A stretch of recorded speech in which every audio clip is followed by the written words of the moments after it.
The Little Magic Boy and the Big Cup is a work of parody and is the result of a joint creative writing exercise between David Kinne and Alex Mankin.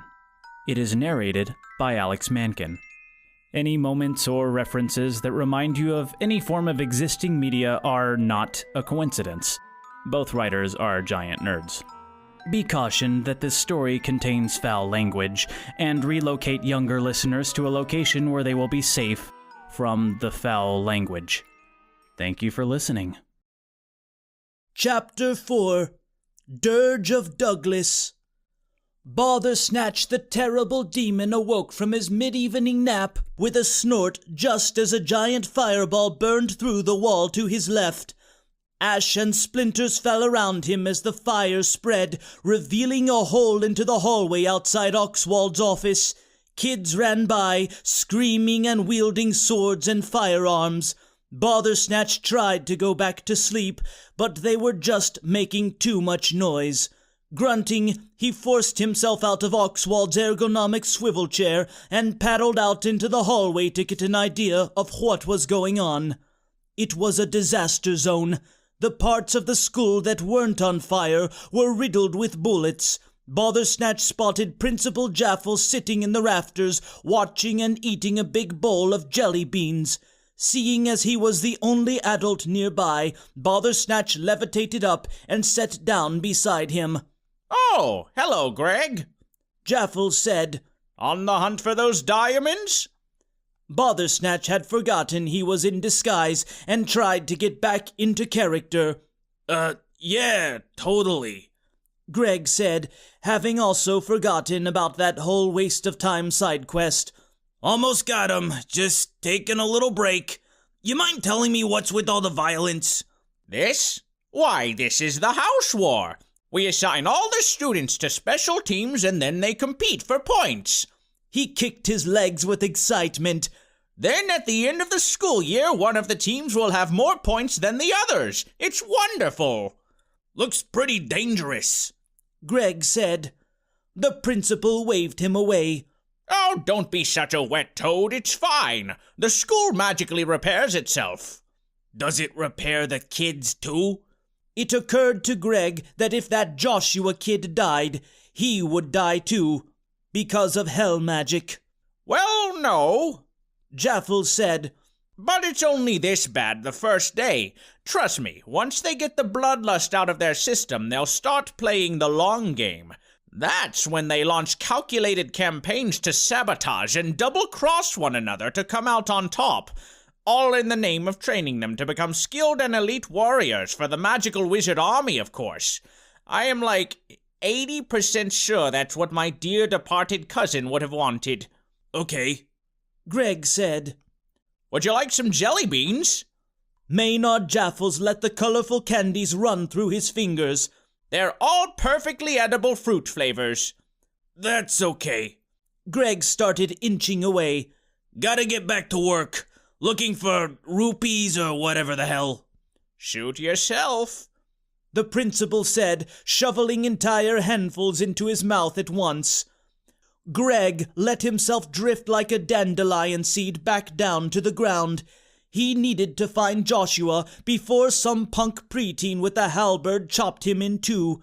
Marching down the hallways, he kept an eye out amidst the various explosions for any children who were especially short. It didn't take long to find him. He raced past with an entire mob on his tail. Joshua made a break for the entrance, but found the doors locked tight. Dozens of grizzled children cornered him. "Please don't hurt me," Joshua said. "I'm very small, and I haven't got any muscles." The biggest of the kids stepped forward with a mohawk, leather armor road warrior armor, and a sick dragon tattoo over his eye. "Should have thought of that before you earned all those points, new kid."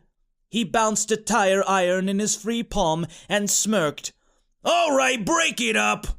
Greg waded into the crowd, punting middle schoolers left and right. "It's a teaching assistant!" The crowd screamed and scattered. "Run!" The mohawk kid spun to face Greg. "Back off, old man. I'm taking this joker's points for the puzzle pals." Greg snapped his fingers, and the Mohawk kid turned into dozens of spiders. It would have been more impressive if he had been hundreds of spiders, but Greg was out of practice. It took Joshua a moment to get over the horrifying curse that the other kid was subjected to, but once he did, he ran up and hugged Greg. "You saved me! Thank you!" Greg looked down at his tiny friend. A gentle smile he hadn't meant to give crept onto his face before breaking into an uncontrollable snicker. I forgot how stupid you look with that giant schnoz Wald gave you. Don't make fun of me, Joshua said, failing to hide his nose with his hands. That ship has sailed, kid, he said. Listen, I can't have you dying on me or I die too. Let's find somewhere safe to stow you and pick this mission up in the morning when things calm down. He looked around the room for an idea and noticed the ventilation vent. He tore off the grate and stuffed Joshua inside. Oh, wow, Joshua said. Good idea. The diamonds were all sucked up into the air duct, so that means I can use my big nose to track them all down for Wald. No, Greg said. Don't bother with the stupid diamonds. All we need is the big cup. I think I smell them now, Joshua said, and scampered deeper inside. Greg panicked. He reached inside to pull Joshua out again, but it was too late. The brat was too fast. Damn it, Greg said, and wondered what to do now.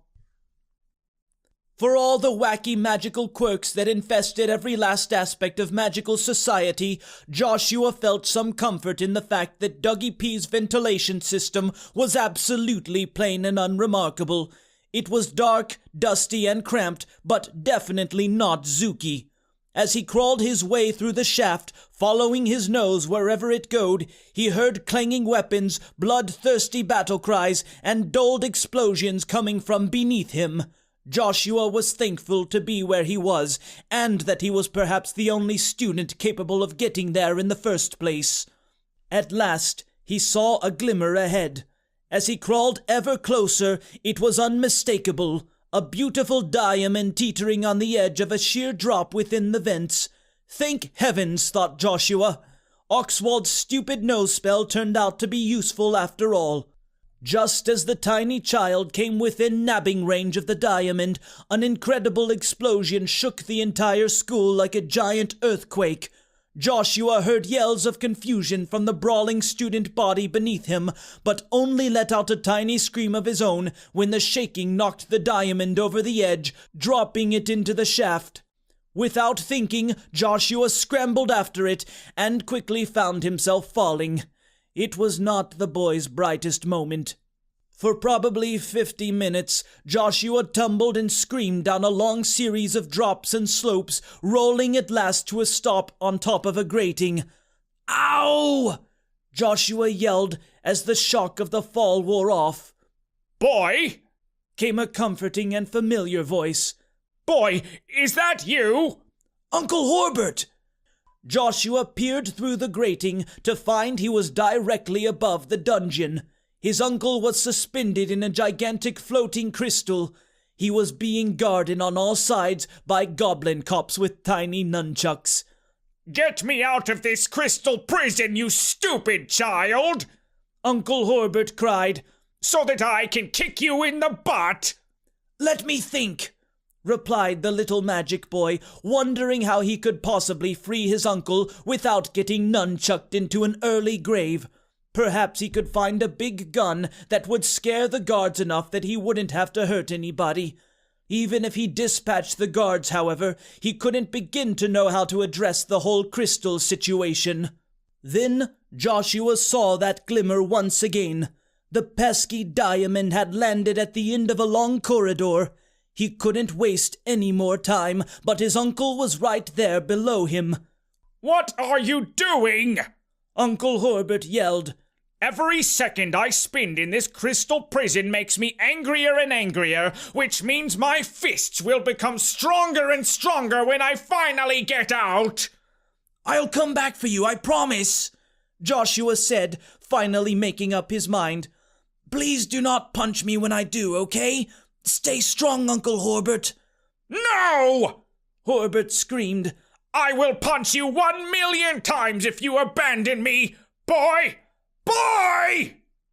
His uncle's screams became fainter and fainter as the boy scurried away towards the diamond. It had landed on the other side of another grating. Joshua crawled over it and snatched the diamond. "Gotcha!" he whispered. "Joshua has collected 1 out of 100 diamonds." This is going to be a lot more complicated than we thought, came a voice from underneath. That child's combat level is insanely high. It was Bernard Crowley. Joshua pressed his eyes into the grating to see a pleasant carpeted lounge where the professor stood, shakily holding a glass of wine.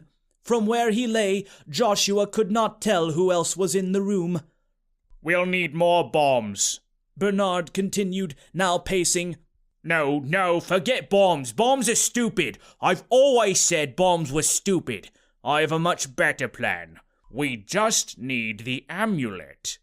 He held up a Polaroid of a bright, sparkling amulet. Yes, if we could get our hands on this, that fool Turd-a-Death couldn't lay a finger on us. That boy, though, he's the only problem. Something tapped Joshua on his shoulder. Jumping from shock, he looked up. In front of him was a big cup.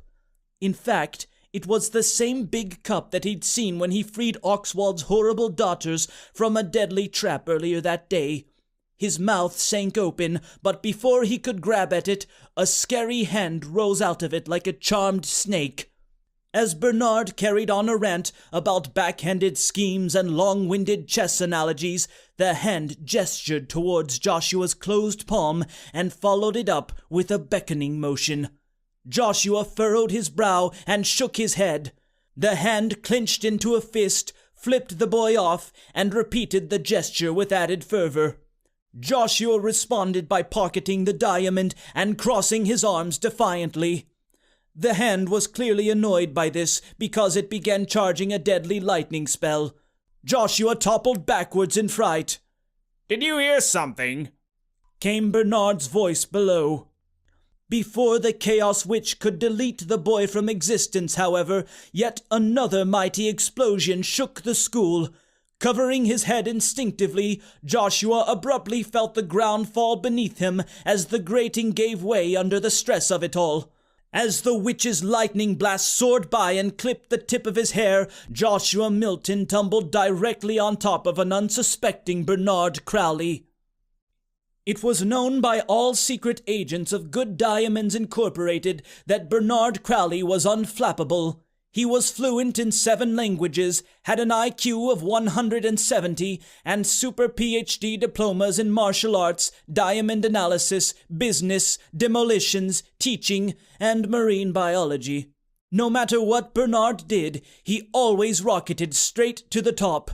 Which is why it had been so unnerving for him that he had been upstage for the first time in his life, and by a mere child at that. Given this preposterous circumstance, Bernard forgave himself for briefly losing all composure when an entirely different child fell on top of him. Although he screamed, flailed his arms, and urinated just a little, he would later assure himself that this was only because he thought that the squirrel boy had pounced on him from the shadows. Fearing for his life, he yanked the child from his luxurious blonde hair and spiked him onto the floor. It was only after he'd done this that he realized that the child in question was much too small, and with a nose much too large, to be mistaken for Wilfred Pippers. "What the?" Bernard said. "Why, your power level is minuscule. I can barely sense it. I've met sleeping puppies more dangerous than you." "Sorry," the child said. "Our secret meeting has been compromised," said Rodney the magical talking razor scooter. "Our secrets are being stolen by a kid who is pot-sized." "No, I meant for this to happen," Bernard said. It was, after all, impossible for him to have made a mistake. "I allowed this spy to sneak up on me to lure him out. Now he is at our mercy." Rodney honked the bicycle horn attached to his handlebars with delight. Now you'll tell us who you work for, or else we'll crush your skull against the floor. I don't work for anyone, sir, the miniature student said. Sometimes my uncle asks me to operate industrial mining equipment as part of my daily chores. I suppose I came down here as a favor for my friend Wald, if that counts. Wald? Bernard scoffed. That buffoon sent you? Ridiculous. I've watched the man struggle to tie his own shoes. He's far too stupid to know anything about our machinations.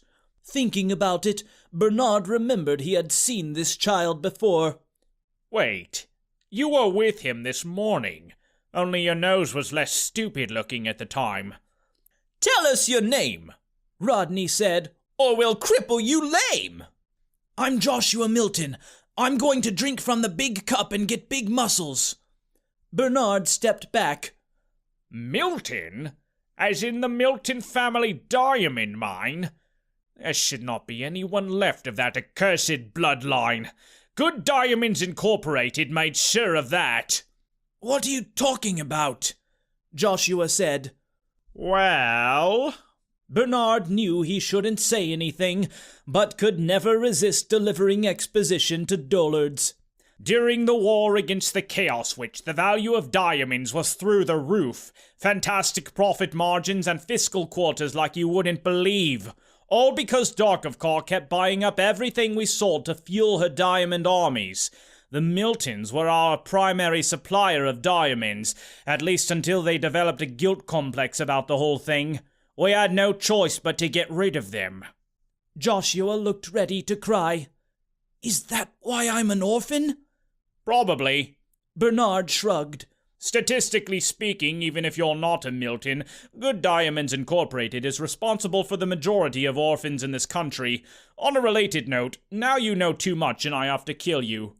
Adopting the Taekwondo tiger stance, Bernard prepared to decapitate Joshua with a powerful chopping attack. The boy tried to get away, but there was nowhere to run. Wait! Said Rodney the magical talking razor scooter. Hold your attack! This child can help us obtain what we lack. He's a liability, Bernard said.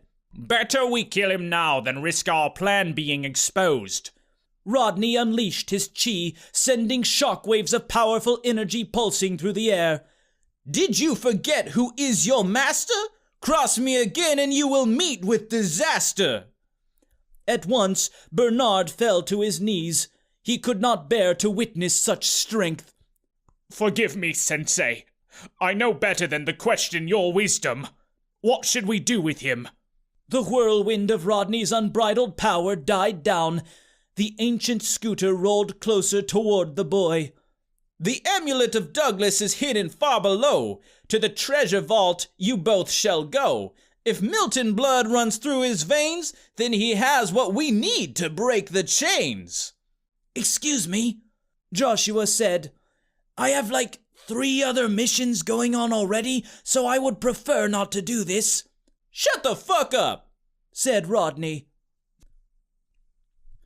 Joshua sighed as he was pulled through the dark, musty dungeons, tied up with rope to Rodney's steering column and pulled along by Bernard.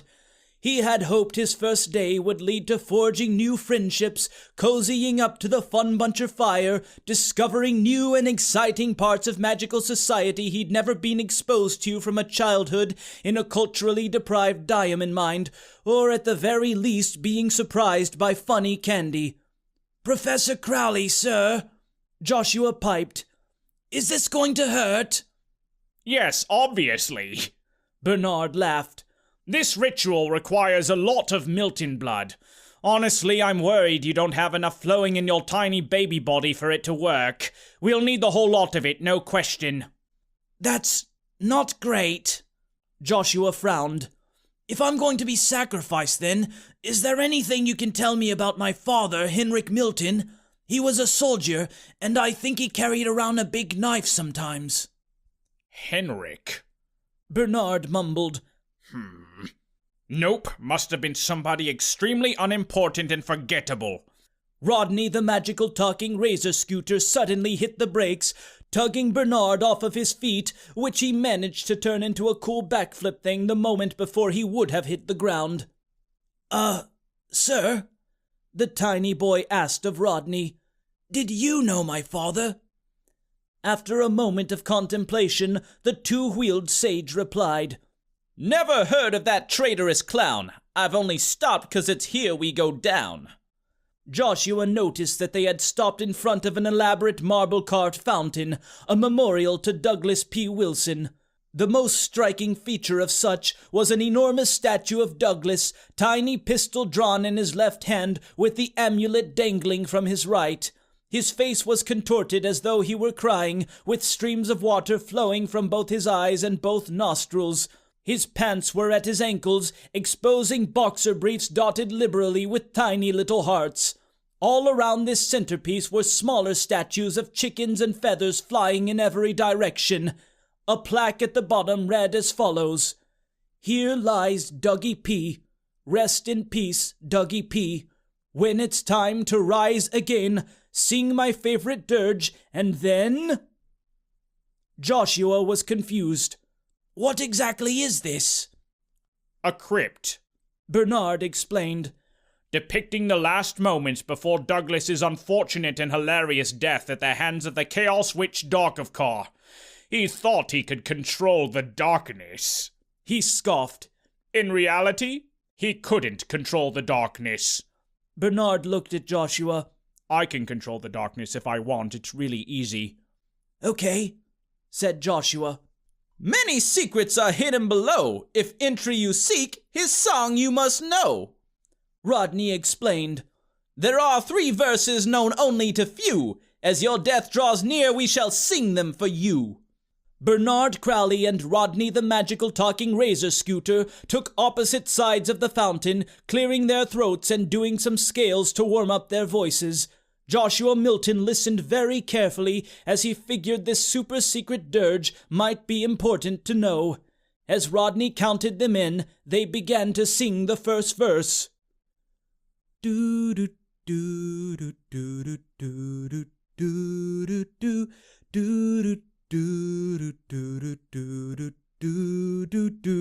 Hello? Somebody interrupted. Bernard Crowley let out a tiny scream and leapt into the fountain. Rodney immediately pivoted a 180 on his back tire, his perfectly aligned chakras glowing threateningly. Joshua turned his head and his mouth went wide. It was a child, unkempt, scraggly, and covered with stray strands of squirrel fur. Indeed, it was Joshua's new best friend, Wilfred Pippers. Run! Joshua yelled. It's dangerous here! Go get Principal Jaffles! Dangerous? Wilfred asked with great confusion, feeding an acorn to Mischievia, who purred affectionately. Oh no, I believe you're mistaken. You're safer now than you've ever been in your life. He looked to Professor Crowley, his face lighting up with a wide grin. Wouldn't you say so, Professor? Bernard was pale as a whale. He stammered for a moment, but failed to get any words out. Instead, he shot a panicked look to his compatriot for support. Rodney held his position for a long moment, his handlebars fixed in the direction of Wilfred's charming smile. Then his chakras faded once more as he began rolling back the way he came. It's awfully late for you kids to be out, he said stoically. You should return to Funbuncher House. Rodney! The perfect professor called, clambering out of the fountain and crawling pathetically to his friend. The amulet! He hissed to the terror on 2 wheels in a hushed whisper. Patience is a virtue, Rodney said calmly as Wilfred threw an arm around Joshua, who was very fucking confused. Opportunity will knock again, I assure you. He continued rolling until he was out of sight. Bernard Crowley got to his feet, wringed water from his tie, and made some attempt to compose himself. This is just ridiculous, he said, folding his arms. He looked at the children with a bitter, constrained rage. You heard the old man. Get back to your house. And don't you dare get yourself killed, you tiny little Milton. He disappeared into a puff of smoke, which seemed kind of ridiculous since Joshua now knew that his office was a very short walk away. Wilfred, Joshua explained, they want my blood. Everyone wants my blood. What am I going to do? You worry too much, Wilfred replied, raising his brow. It's like I said, Josh. You're absolutely safe. Joshua took a long look at the tribute to Douglas's embarrassing downfall. Although he had plenty of secrets to occupy him already, he couldn't help but wonder how many more secrets awaited those who knew the full song. You've had a long day, my dude, the squirrel boy said, tugging at his good buddy. Come on, let me introduce you to your fellow fun bunchers. They're all pretty swell. Joshua Milton put it behind him and smiled at his reassuring friend. With a nod, he followed him to the safety and comfort of their new home. Wilfred guided Joshua through the maze of hallways that comprised the school with surprising ease. He led Joshua through a secret passage behind a revolving fireplace, pulled an array of switches so that a set of moving staircases aligned and allowed them to climb to the 3rd floor, and expertly disarmed a poisonous spike trap, which was a clear violation of child safety laws. Given that this was the first day of school for both of them, Joshua was forced to assume that Wilfred had attended a guided tour of the school prior to enrolling. The Fun Buncher dormitory is through here, Pipper said, pointing at what appeared to be a bank vault repurposed into a bomb shelter. He pressed a call button on an intercom panel bolted to the wall, and a scratchy voice came out of the speaker. Sorry, no one gets in without the password. I apologize if that's rude. Sorry. Wilfred cleared his throat. It's, oh God, I don't want to die. Why can't we all just be friends instead? The wheels sealing the bank vault door spun open, and a teen boy in a knitted turtleneck sweater leaned out. Inside, quick, before anyone sees us. The door shut behind them. The turtleneck kid set 18 deadbolt locks, did some deep breathing exercises, and turned back to Joshua with trembling hands. I get so scared every time I have to open this thing. I'm so glad it turned out okay. Hey, everyone, we have a new friend. Friend? Children peeked out from beneath the bed sheets. Tidy bunk beds filled the dorm like military barracks, most of them occupied with smiling faces. Did he say a new friend? Some said. I love making new friends, said others. Golly! A few dozen children of various shapes and sizes hopped out of bed to greet Joshua. They were all rosy-cheeked, with well-combed hair, and wore freshly ironed footy pajamas. Most were pudgy, and there were quite a few who had braces. Not a single person in the room seemed capable of wielding a sword or doing a sick BMX stunt. Welcome to the Fun Buncher family, they said before piling onto Joshua in a massive group hug. The uninvited affection was actually super uncomfortable for Josh. It's good to meet you, Sweater Kid said, giving Joshua a constant stream of reassuring pats on the back. My name is Seymour Tickle. I'm the student president of Team Fun Buncher. Let's get you set up with a cozy bed so you can set sail on the sea of sweet dreams. Thanks, Joshua said, prying himself from the crushing embrace. But I don't think I can stay. There's loads of things I need to do, like break my uncle out of the dungeon, collect all the diamonds, and drink from the big cup. Oh no, Seymour said. You can't do that. All of those things sound awful and dangerous. You should stay here instead, where it's safe, at least until the house war is over. Joshua furrowed his brow. Isn't the house war something that's going on every day of the school year? Precisely, Seymour said. If you can hold out here long enough, you can make it to the end of the school year without ever leaving this room. Aren't we supposed to attend classes or whatever? Joshua said. The other Fun Bunchers looked at each other with concern. Seymour folded his arms. Listen, rookie, he said. You're new, so I'll cut you some slack.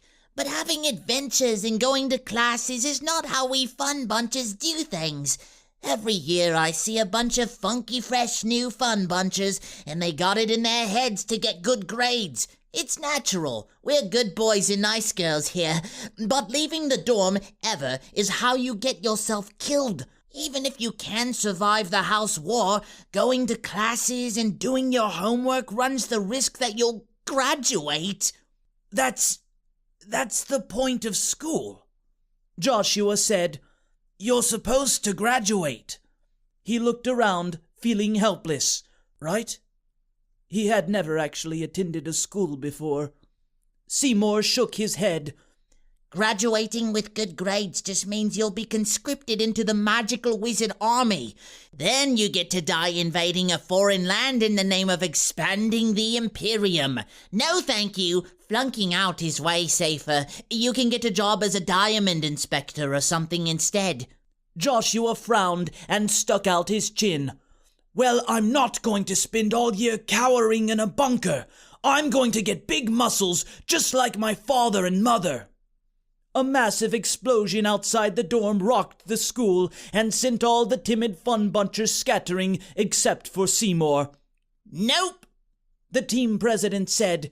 He picked Joshua up like a small dog and tucked him into the nearest free bed. Not losing another one. Let me go, Joshua said. He tried to escape from the covers, but found he was tucked in too tight to break free. His little arms were just too weak. Wilfred, help me! Nah, Wilfred said. I think it's best if you stay right here until things cool down a bit. You're just going to go to sleep then? Joshua said, feeling betrayed. I don't sleep, Wilfred said and left. Joshua thought that was rather odd. He tried to think about why Wilfred didn't sleep, but thinking about that made him sleepy. This was the first time he had ever lied down in a real bed, and it was more comfortable than he had ever imagined. He felt himself drifting off and tried to fight it.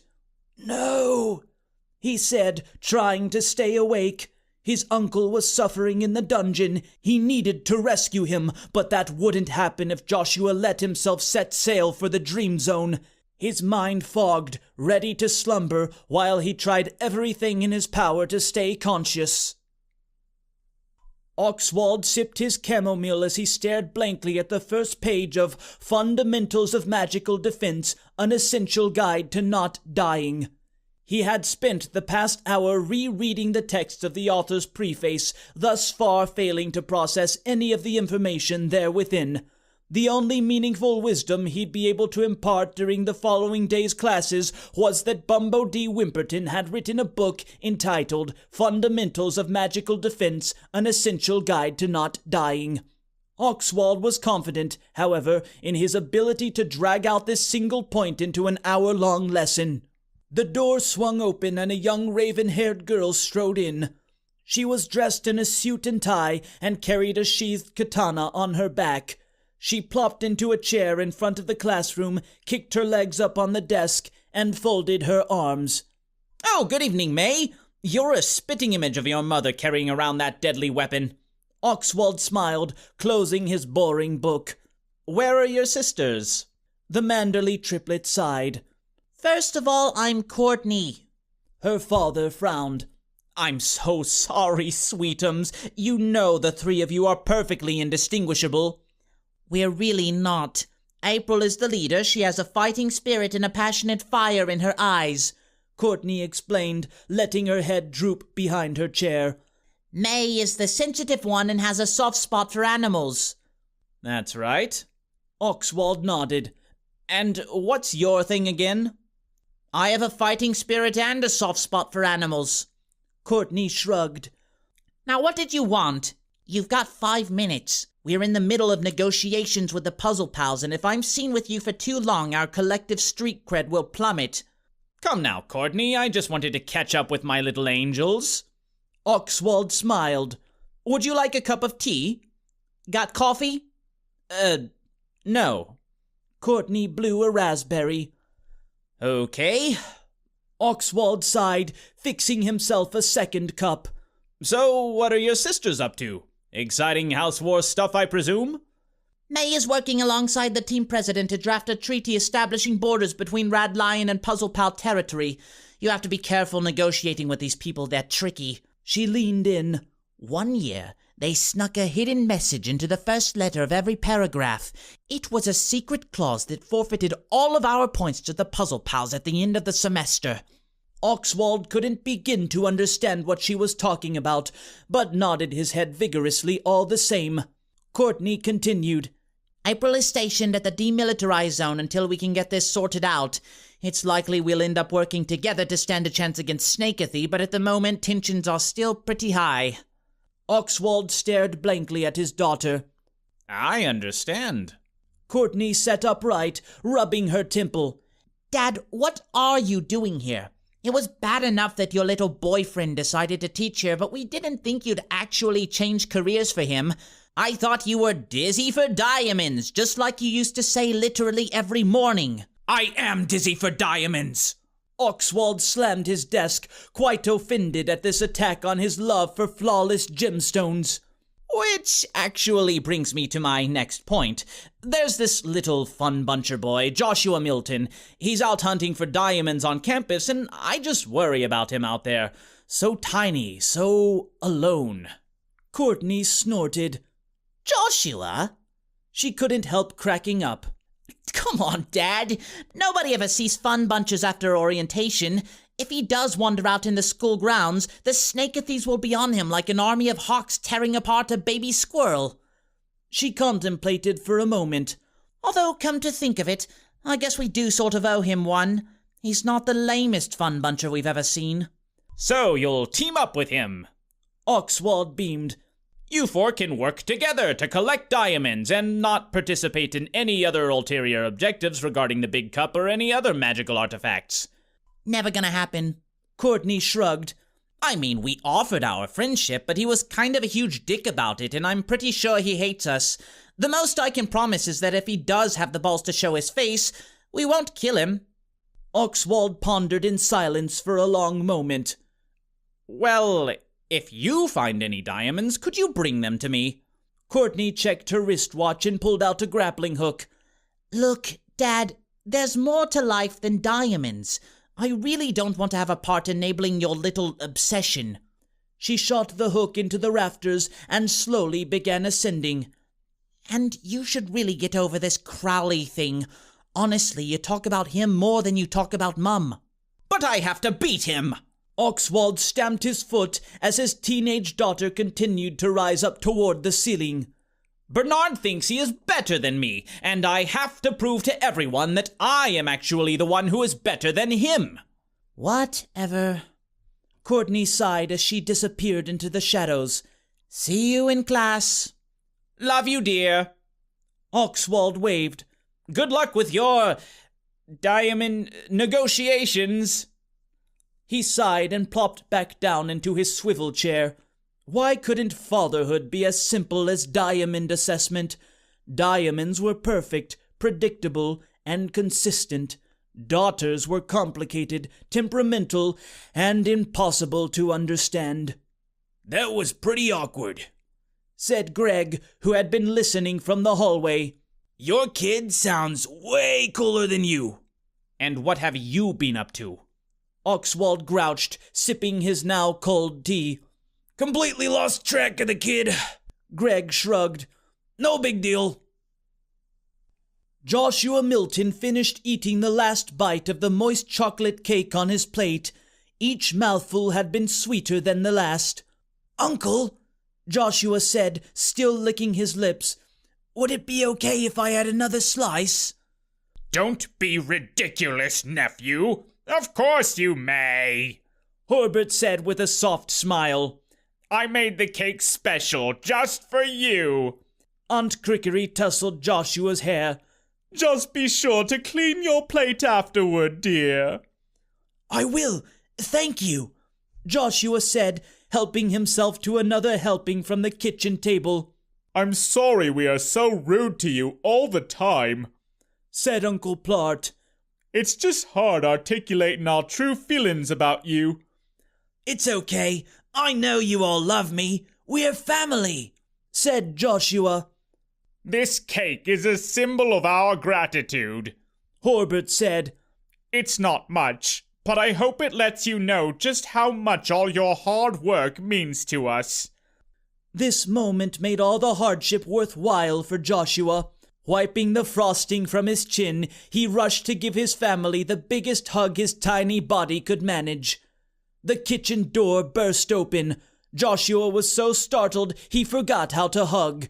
He turned and noticed a glowing man in a big cowboy hat glaring at him. "What in blazes are you doing?" he said. "Why haven't you defeated the Chaos Witch Darkovkar yet?"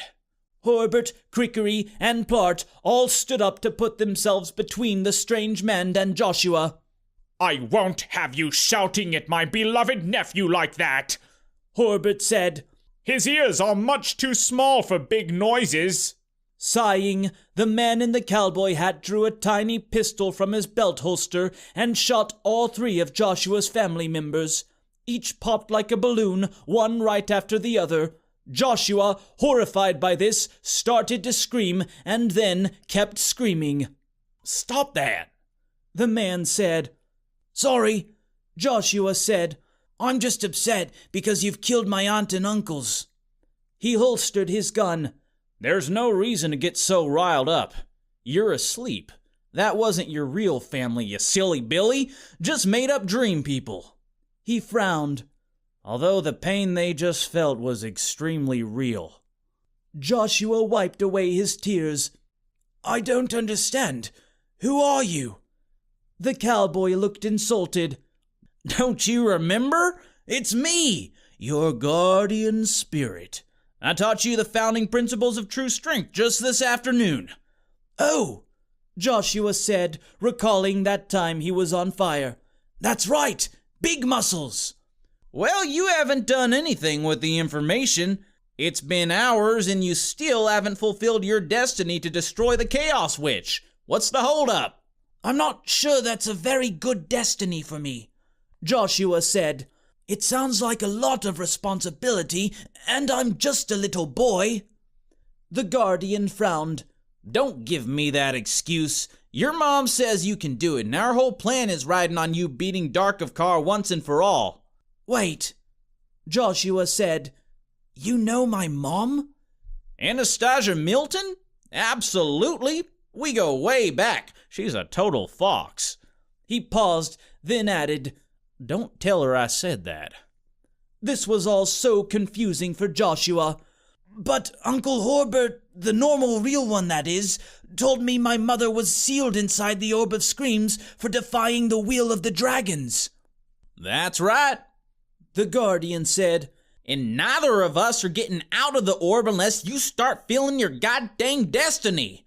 He bent down next to Joshua. "Listen, little buckaroo, it takes a whole lot of hell magic to talk to you like this, so let me get to the point. You need to beat the Chaos Witch ASAP. She's weak right now, but if she gets a hold of one of them there diamonds your evil uncle brought into the school, then she's gonna break free of the big cup. Then we're all in the bone zone, comprende?" I'm still not clear on how I'm supposed to do any of this, Joshua said. Groaning, the guardian spirit massaged his forehead. "Fine. Okay, I didn't want to resort to this, but your mom is a solid 9 out of 10, so I'm trusting you, all right? Just use my amulet. It's got loads of dark power inside it. You'll find it on my body buried inside the crypt." Wait, Joshua said, putting the pieces of the puzzle together. You're Douglas P. Wilson, the guy they named this school after. "Yes, obviously," the spirit said, pointing at his iconic pencil mustache. "Anyway, you're gonna need to sing my favorite dirge to get inside." I know the first verse of the dirge already, Joshua said, feeling like a detective. "That's weird, but okay." Douglas P. Wilson said, "I'll sing the second verse for you." He cleared his throat. La la la la la la la la la la la la la la. You got that? Douglas said. Yes, Joshua said. What about the last verse? All right, I'm gonna sing the last verse for you. Douglas said. Okay, go ahead, Joshua said. Real quick before I do, Douglas said, I want to stress that it's important that you don't forget them. I know, Joshua said. The crypt won't open unless you sing all 3 verses. So if you forget one, you won't be able to get inside at all. You have to do all of them. I understand that, Joshua said, growing annoyed. A lot depends on you making sure you can remember all 3, Douglas said. Everyone could die in awful and painful ways. Okay, please sing the rest of the dirge. All right, geez, no need to be rude, Douglas said. Fine, here's the last verse. Wake up, Joshua! Wald said, shaking the little boy until he sat up in bed. Wake up, right now! Huh? Joshua could barely see straight. He wiped the crust from his eyes. What's going on? You were supposed to locate all of the diamonds, Wald said, mopping his forehead with a handkerchief. I think you might have missed one. Booming, cackling laughter shook the school like thunder. I'm free! A voice shrieked. At long last I am free, and now I will destroy all the children! A moment later, the school's PA system screeched on. Attention all students, said the voice of Professor Six Owls. I regret to inform all of you that it appears the Chaos Witch Darkovkar has been restored to her full and terrible power. However, I would like to clarify that this will not be affecting today's schedule. I repeat, classes will not be cancelled. For your safety, helpful survival tips will be posted on the bulletin board in the hallway later this afternoon. I look forward to seeing you all in class today. Thank you.